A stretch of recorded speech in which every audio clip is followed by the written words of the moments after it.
السلام عليك يا سيد البطحاء وابن رئيسها.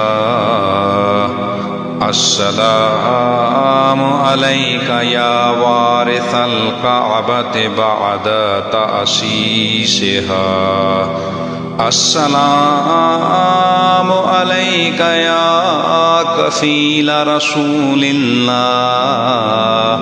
السلام عليك يا حافظ دين الله.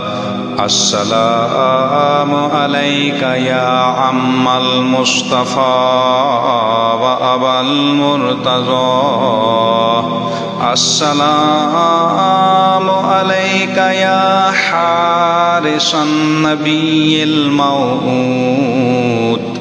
السلام عليك يا من خصص بالولد الزكي الطاهر المطهر.